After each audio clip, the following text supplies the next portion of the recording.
Hello everyone, welcome to Hackpack Hackers, where we get to talk about this beautiful thing right here.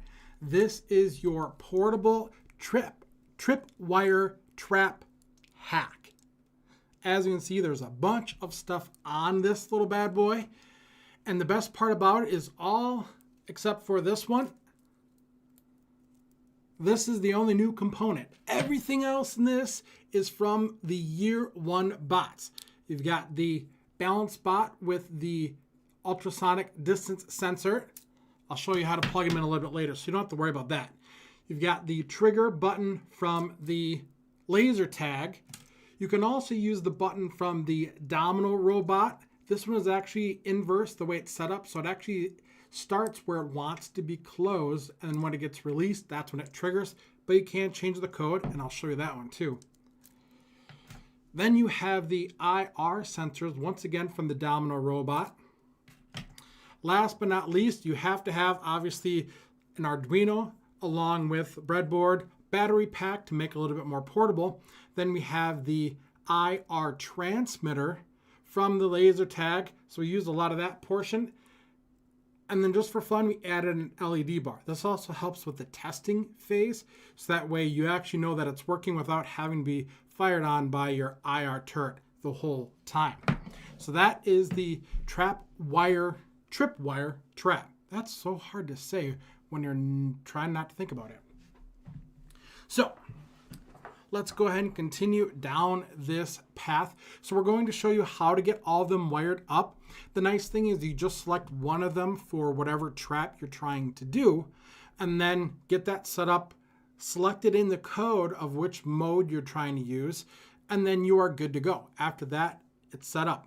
Other key thing is with your IR turret, make sure that is set to the stock code. So make sure you get a fresh start on that one. I happened to press the reset button. Mine was getting a little finicky. I don't know if it's just been a while since I've used it or it just kind of gets weird. I guess the best way to put it, hit the reset button and help make sure that it's getting the signal the way you want. And anytime you see the green light on, usually that means your connection is bad between your receiver. So just make sure that is pressed in all the way. That made this a little bit more troublesome because I'm trying to run the test, not realizing that it's popped out and now it's not working.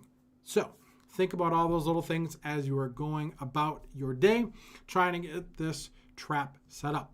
All in all, it was a very painful project, I will say that. And we'll have another video out kind of showing you everything that went into putting this together, as well as all of the code, which we will go through so that way you can understand where it's at. It's actually very simple. The code goes into your portable unit. So you just upload that to your portable unit and then you're good to go. The IR turret stays with the stock code, no problems there. So it makes it very simple to be able to do all of that. To get moving, I'm going to switch over to the other view so that way you can kind of see how we connect all of these different pieces. Currently we have the transmitter, and that goes into D2, and the LED bar, which again is optional. It just makes it a lot easier to test, so that way you don't have to look with the camera on your IR transmitter or have your IR turret actually firing. This actually shows you that it's working. So to start off, let's just go ahead and do the button, the trigger button. In the code, it just says the button. And this one goes into D8.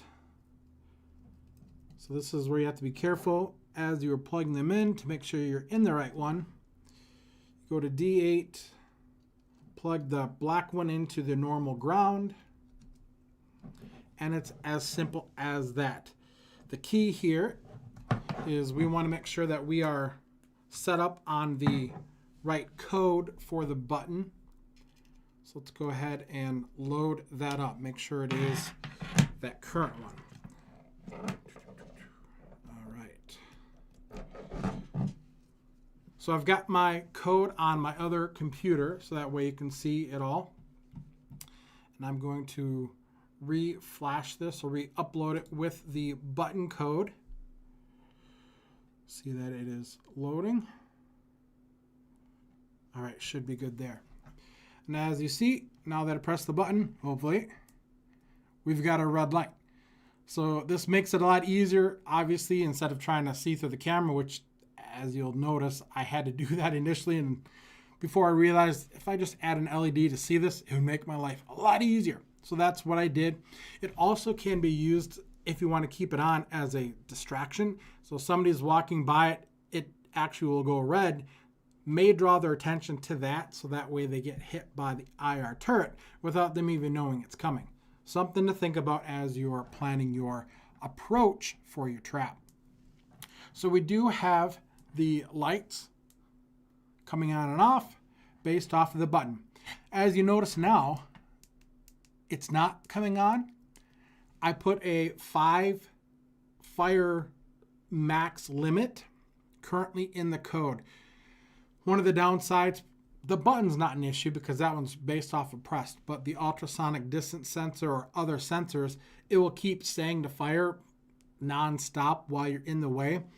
And the IR turret was kind of getting burned out from having to roll so much. So I put a limiter on that one. If you just press the reset button, it resets the limit. And now you can see that it is going again. You can change that in the code. It's the line called max fire. And I'll show you where that one is a little bit later. So that is your button. I'm going to flip it out to the other button option. You go on the same one, so it's 2 or 8.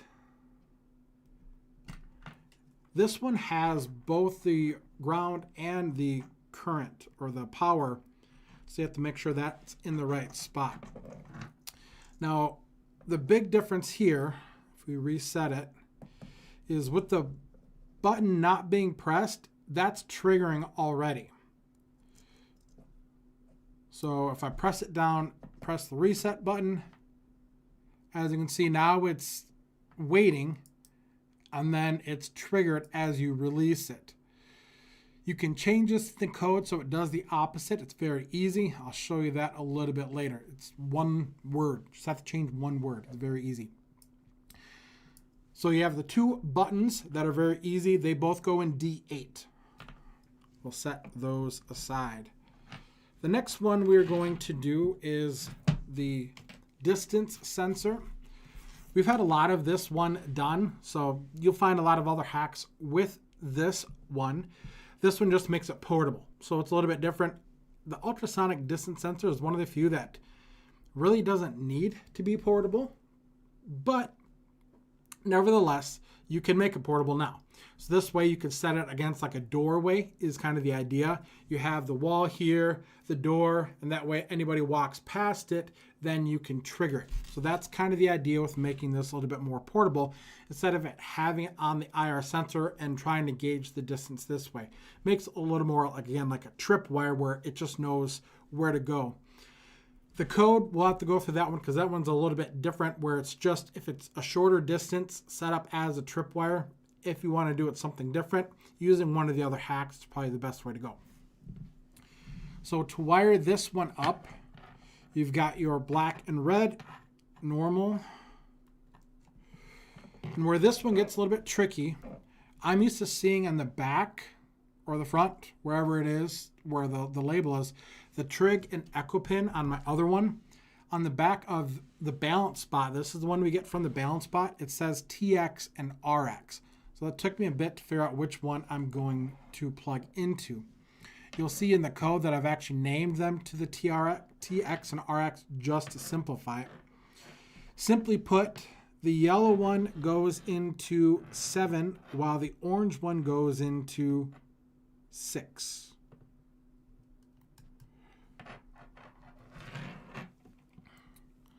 So you've got that little setup right there. And once again, you go into the code, and I'll show this later. I've got all the nicknames, basically, that you have to just change on one line to tell you which one you're going to use. Upload that, and then this one gets a little bit tricky. Let's see if, there we go. So it's hit its limit of 5. So this is the one, again, it goes so fast that it hits that max of 5 and it keeps trying to fire. The IR turret doesn't know that, so it keeps trying to go until I put that max limit in there, and that's why I did it. Simple enough. Key thing with this one is if you use a serial monitor, which this one I have set up in the serial monitor, and all you see are zeros, these two wires are backwards, so you just have to switch them. I haven't found any issues with it doing it accidentally wrong the first way. Don't hold me to that.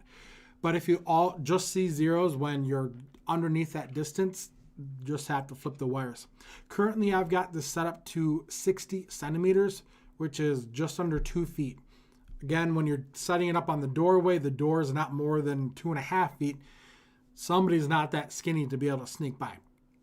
So this one will work for that one. You just have to keep in mind of where they're walking height-wise, so that way you can make sure that it does get tripped for the ultrasonic. That's how you wire the ultrasonic distance sensor.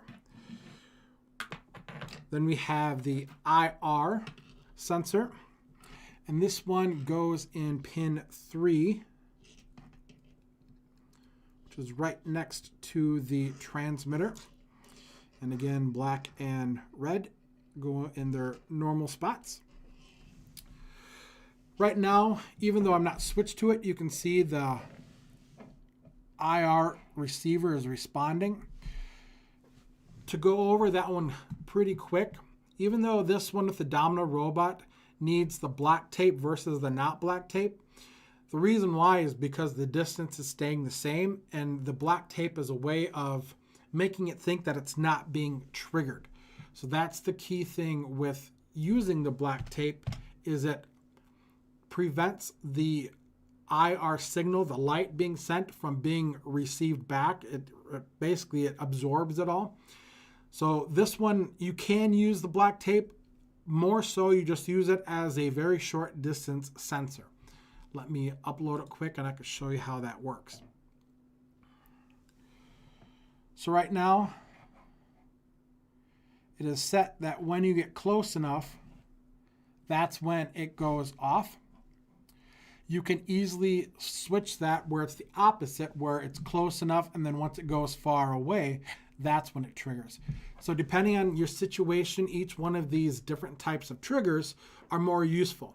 For example, if you have it on a doorway and you just want to see when the door opens and put that trigger right next to it, it's a lot easier to see it at a close distance like that, where the ultrasonic distance sensor may have a little bit more complications. Each one is its own use case that you kind of need to figure out which one you want to use, or just try them all and find out which one you like the best.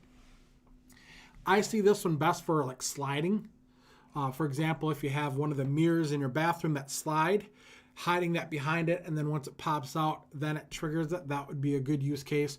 Or again, something moving past it, more reliable like a door, that you would be able to see how that works. So that is the IR receiver. And then you have the, what often is referred to as the motion sensor. Technically, it is a PIR sensor, or passive infrared receiver. How this works. So since you are familiar with all the other Hack Pack ones, let's talk about how this one works. So the passive infrared receiver has this little dome, and all that is doing is looking for infrared. Other words, it's looking for thermal. Infrared can pick up heat. So it's looking for actual thermal movement, not even movement, thermal changes. So right now it's looking for a current static one. It sees heat image now. Now it's going to say, okay, go ahead and turn on. From my understanding, that's as simple as what it is. So it's actually more of a heat monitor than it is a motion monitor. But like all of these, when you have it set to detect a change, now it becomes a motion sensor. Surprisingly enough, this one is very easy to set up. It's got the ground and the current voltage, so the black and red like normal, and then just a signal wire. This is from another kit, again, so it's not part of your Hack Pack, but you can get one of these in many kits. There's no library that goes to it. All you have to do is set up the pin setup. So you have your pin input, and then from there, just what you want to do with it. And this is very simple, like a button, where it's just an on or off. Other versions of this module do have the capability of being adding some sensitivity. They'll have dials on it, which this one doesn't. This one's just straight out of the gate what you get. Others do have the dials to it, so that way you can update its sensitivity to see just how much it does. So again, the power ones, black and red. This one is in 4, if I recall. I'll show you in the code where all of this can be seen, like which ones there are. I tried to keep it as close together as possible just to make it easy. So for the passive infrared, not resistance, there's no resistance there, just infrared. It is a pretty sensitive one. So even if with your fingers around the edge, as you can see, it just triggered right there, even though I'm not doing anything. So this one is what I used kind of as my original test. And it's tricky because it can pick up stuff. There we go. There we go. It can pick up stuff from the side. So the way the domes work actually disperse the way it's looking more at an angle, so it gets a pretty wide range. You can look at the specifications for the sensor to see how wide of a range and the distance on these type of sensors.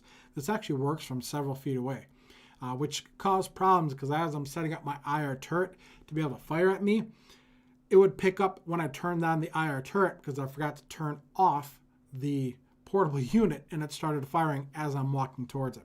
So that was a fun little gambit to try and figure out how to do. As you'll notice with the sensor, even though I'm in front of it right away, there's a delay. This is what I learned the hard way. When you want to set up your trap, you can't get out of the way before it actually triggers it. So I would turn it on and it would trip it and it would fire at me. Doesn't work. So I put a delay in there, so by the time you turn it on, it will wait a certain amount of time. Currently I've got it set to 1 second for this demonstration. So that way you have 1 second to get out of the way before it starts reading it. You need that because I tried several different ways to beat it and I couldn't beat it, particularly with using the passive, the PIR sensor, the motion sensor. The other ones wouldn't be as bad because it's more direct, but this one sees fairly wide, and even standing on the side, turning it on, it would still trigger as I'm moving my arm out of the way. Those are all of the sensors. So you got 4 different types of sensors, but you have 2 different types of buttons that you can use based off of how you want to do it. So just for fun, let's go ahead and set up the trigger button so you can see how easy this is to fire the IR turret. So for the trigger button, we have that one in 8. And your ground. Switch over that you can see what I'm doing. We've got that set up in the code. We'll switch it to the button. And we upload it. Now let's turn this on. Now one thing you'll notice with the IR turret that I did is I actually switched my receiver to face forward. So that way it gets a little bit more reliable signal instead of it being backwards. A little extra thing you can do for that. So I've got that turned on. All right. Let's see if we can see all of this in one. Got in the button, you can see the LED and trigger. There you go.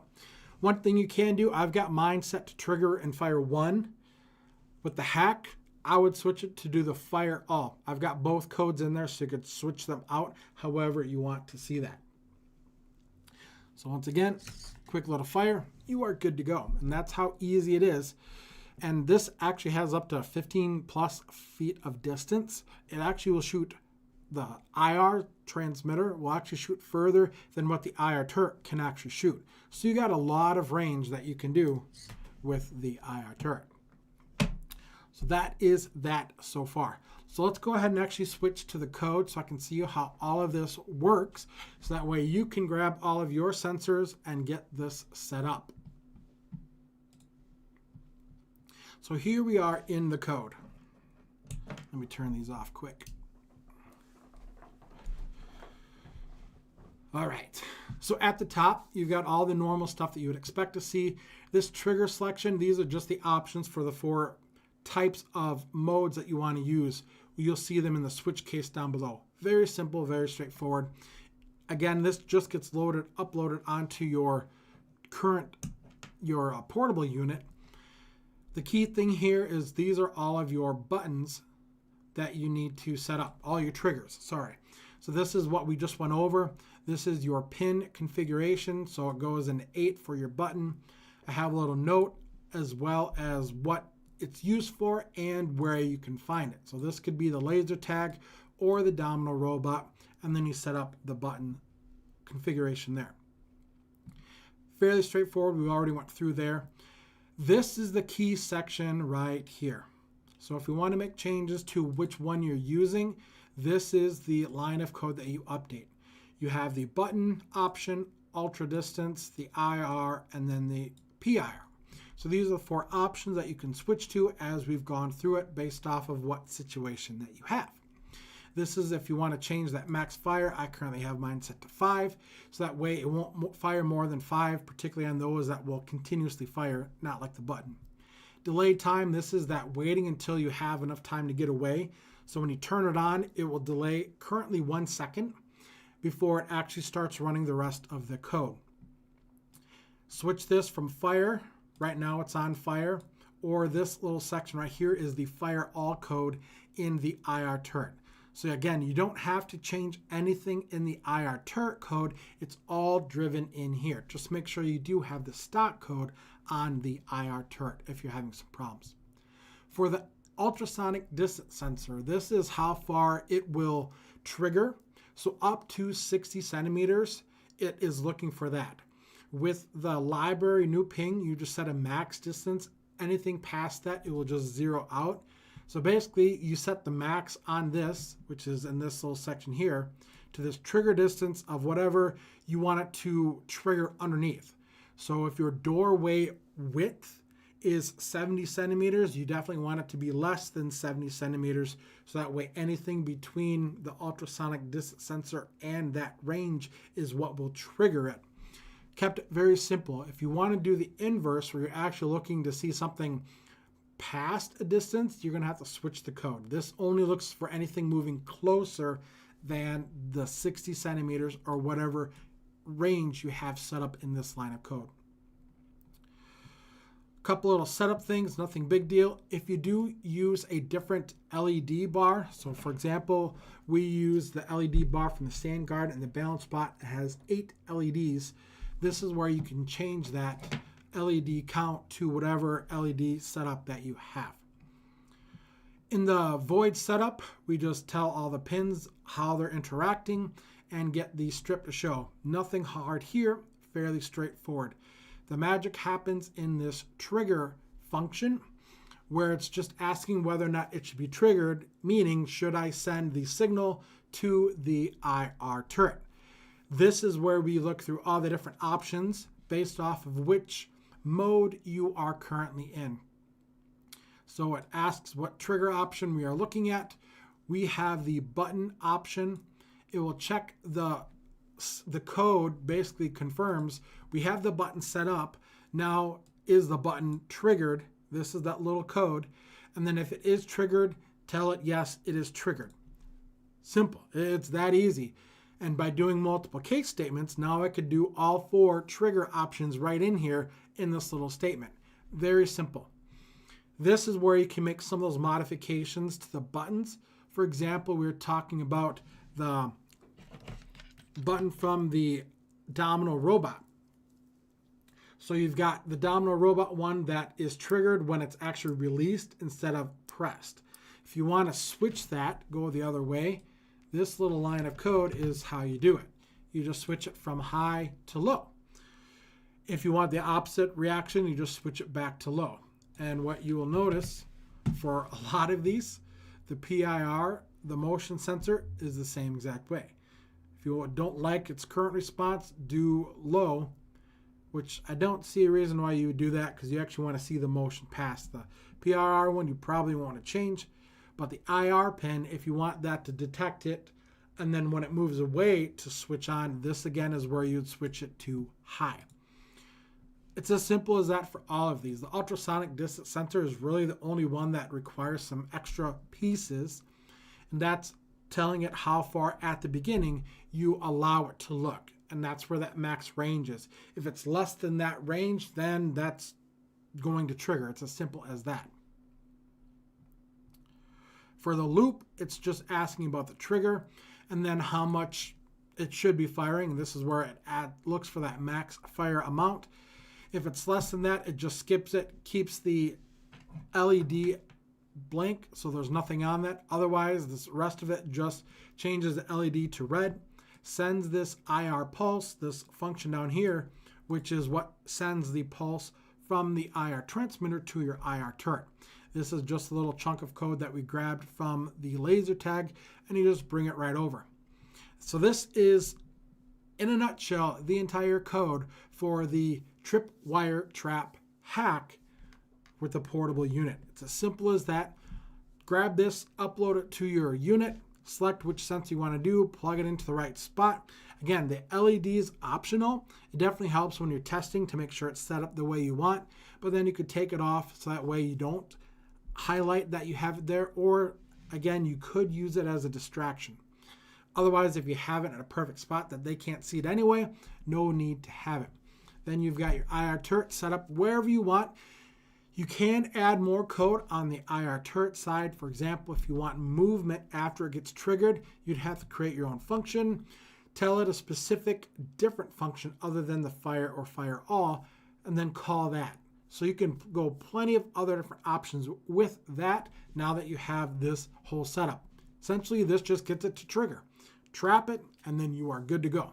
So I hope you enjoy this. I do have another video coming out to kind of show you all the behind the scenes of what it went into, so you can check that out on Discord. I do have all of the code on that one, so you can grab the code from the Discord, check that out, upload it to your own stuff, and you are good to go. Have fun.